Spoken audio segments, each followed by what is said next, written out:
you guys, it's Lynnea, and today I have another holiday card for you.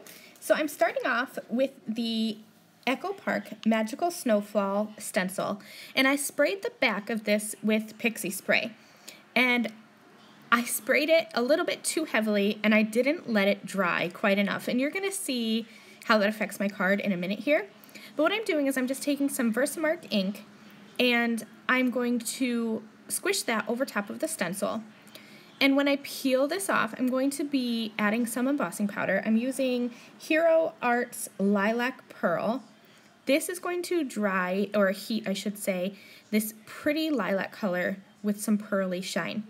And here you can see all those little specks in between my snowflakes. I left them there because I thought it looked like little specks of snow flurrying around my background. I kind of liked the effect, but it definitely came from overspraying my stencil, not letting it dry, and also I forgot to use my anti-static powder tool. But in the end, it was a happy accident, and I'm happy that it happened. So I die cut that panel down with a stitched rounded rectangle die, and now I'm going to be doing my stamping. My little snowman image is from the Avery L Christmas Magic stamp set, and my sentiment is actually from the Sunny Studio Bundled Up stamp set. I'm going to be stamping them on a piece of white cardstock, and then I have that little border pattern paper cardstock. This is left over from another card, and whenever I create cards, I stick the little extra pieces of pattern paper into the paper pad just so that I can use it next time if it works out for my card, and in this case, it worked out perfectly for that little snowman and sentiment. And then I also stamped some of the snowflakes. The largest one is from the Sunny Studio stamp set, and the two smaller ones are from the Avery L stamp set. I'll be doing some quick and easy Copic coloring. So I'm going to start off with coloring the snowman white. And I have a new favorite white coloring combination. I'm using the C0 and C00 markers to do that.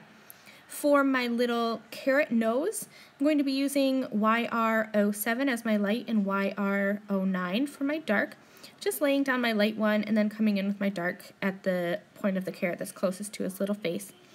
I used RV11 to shade some cheeks for him, and then I did just tap that with my colorless blender to blend that into the white of the snowman. Since the background is a pretty lilac color, I tried to match that with my Copic coloring for the scarf and for the hat. So I'm using BV00, 02, and 04 to do my scarves. I want to have the white parts on his hat slightly different, maybe even like an icy gray color. So I'm using N0 and N2 for my shading for his hat and then that little puff. And that's going to give some contrast and some difference between the white silverish parts of his hat and the white of the actual snowman.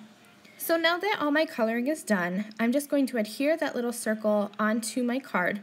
And like I said, I die cut that snowflake embossed background with a stitched rounded rectangle die, and then I also added some silver glitter cardstock, and I also rounded the corners of my card base so that everything would fit together. I thought this needed a little bit of an embellishment on the right side there, so I looped together some silver thread, and I tied it into a bow, and I'll just hold that down with some glue. And that will finish my card. Thank you all so much for watching. I will see you next time. Bye!